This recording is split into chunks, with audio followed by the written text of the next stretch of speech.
A pandemia do novo coronavírus impactou diretamente a geração de empregos em todo o país. Empresas de diversos setores precisaram reduzir seu quadro de funcionários. O momento foi de se adaptar para sobreviver à crise. Segundo o Cadastro Geral de Empregados e Desempregados, somente em maio foram quase 110 mil demissões em todo o Rio Grande do Sul. Na Serra, Caxias fechou mais de 6.500 vagas de trabalho. Bento Gonçalves foi a segunda em números expressivos, com quase 2.000 demissões. No terceiro episódio da série Economia 2020, vamos entender o impacto da pandemia no mercado de trabalho e saber como empregados e empregadores estão lidando com a situação.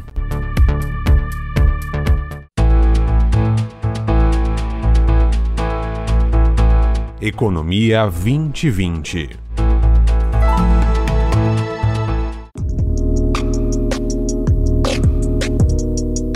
Entre os milhares de trabalhadores que perderam emprego durante a pandemia está o caxiense Paulo Pereira. Funcionário de uma revenda de veículos em Caxias do Sul, ele perdeu a vaga devido à redução de vendas e queda no faturamento. Como o governo tinha feito um decreto de que podia se reduzir horários, cancelar contratos de trabalho, comigo foi isso que eles fizeram. Eles cancelaram o meu contrato de trabalho. Eu estava recebendo 70% do governo federal e 30% da empresa. O que aconteceu? Quando eu voltei, já tinha quase a certeza de que ia ser demitido devido ao volume de fluxo e de venda que não tinha nenhuma, e houve demissão em massa, houve bastante demissões, não só no meu setor de seminovos, como nos setores de zeros de todo o grupo. O grupo demitiu várias pessoas alegando a pandemia e que não tinha fluxo de loja nem venda, né? E aí não tem como a empresa se manter, como manter muitos funcionários trabalhando.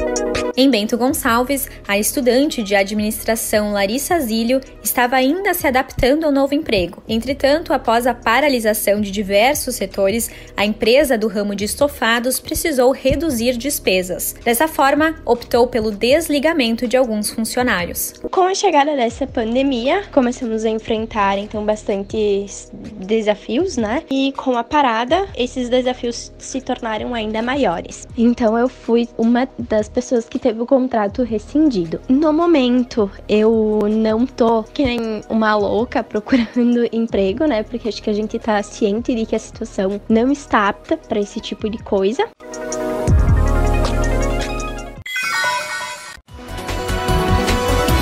Em abril, o governo federal lançou o Auxílio Emergencial, um programa para ajudar trabalhadores informais. Pequenos empreendedores individuais, autônomos e desempregados também foram incluídos no programa. Na Serra Gaúcha, milhares de pessoas estão garantindo sustento na crise por conta desse auxílio. A desempregada Emily Marques foi contemplada com R$ 1.200. Ela é mãe solteira e conta como esse valor tem ajudado a manter as contas da casa em dia. Eu vi no Jornal Nacional, sobre o auxílio emergencial que para mães solteiras. O valor era de R$ 1.200. Eu resolvi pegar porque o pai da minha filha não está presente e eu sou mãe sozinha. A primeira tentativa eu fui negada porque eu tinha dado um documento errado. E daí na segunda tentativa eu fui aprovada. Eu recebi 1.200. Eu tô esperando a segunda parcela que ainda não falaram nada sobre essas pessoas. Vem em boa hora sim, porque me ajudou com bastante coisas que eu precisava para ela e pro gasto dela.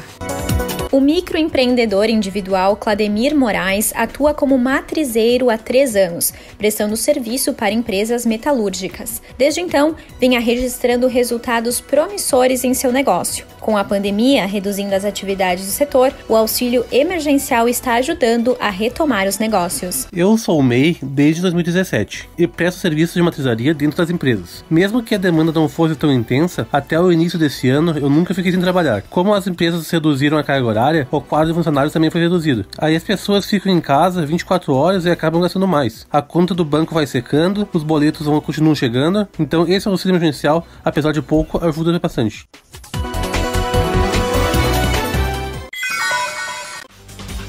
Uma das medidas adotadas pelas empresas para reduzir os impactos da pandemia foi adotar o home office. Os profissionais continuam em atividade, mas direto de casa. Paola Castro é social media na agência Divina Informação em Caxias do Sul e explica como foi adotar essa medida. A agência que eu trabalho optou por aderir ao home office 1 ou 2 dias antes do decreto de isolamento social. Nós conversamos entre a equipe e chegamos à conclusão de que o mais seguro para todos todos seria aderir a esse formato de trabalho remoto, porque aqueles que não dependiam de transporte público tinham em casa pessoas do grupo de risco, então a gente optou, achamos que era a forma mais segura para todos. Na tentativa de manter o negócio na ativa em meio à pandemia, foi preciso se reinventar. A situação foi buscar meios eficientes para continuar atendendo ao público da melhor forma, como é o caso da Flávia Azevedo, proprietária da loja Super Mais Lingerie, que contou como foi o processo de adaptação. Com o início da pandemia, eu encontrei bastante dificuldade em continuar vendendo, até fiquei bem preocupada, porque meu trabalho era 90% externo. E nesse período eu também estava em busca de uma sala comercial para atender melhor as revendedoras e fazer algumas vendas que não ocorriam porque eu não tinha espaço físico.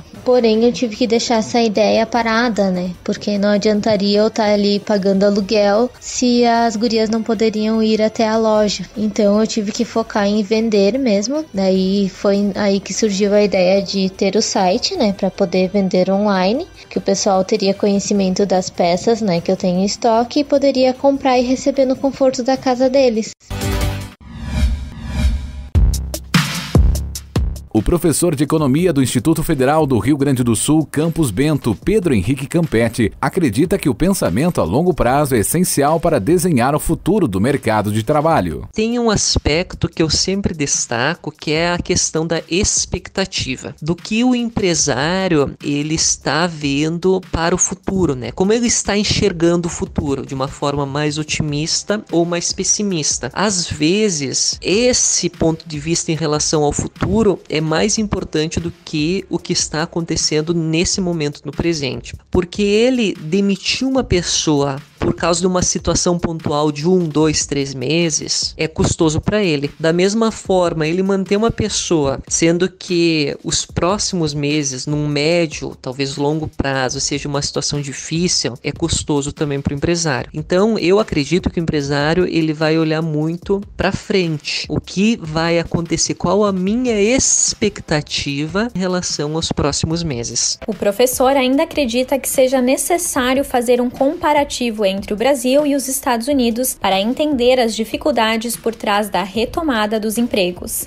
O Brasil ele tem uma legislação trabalhista que dá uma série de direitos para o trabalhador, enquanto que isso não existe nos Estados Unidos. O que isso impacta? Lá, as demissões são mais rápidas e também acontecem num volume muito maior que no Brasil, porque lá o empresariado ele viu que a situação está difícil, ele corta o custo na hora, demite o funcionário e deu. E quando eles veem que a economia está retomando, eles contratam de novo. No Brasil, o aspecto da expectativa que eu falei, eu acho que é muito mais importante do que nos Estados Unidos, porque é custoso para o empresário demitir um funcionário. Então, eu entendo dessa maneira, ao menos, que o empresário ele vai ser um pouco mais comedido, tanto na demissão quanto na contratação. Então, o que eu quero dizer? Que essa curva, tanto da diminuição dos empregos quanto da retomada, ela é muito mais demorada no Brasil do que nos Estados Unidos.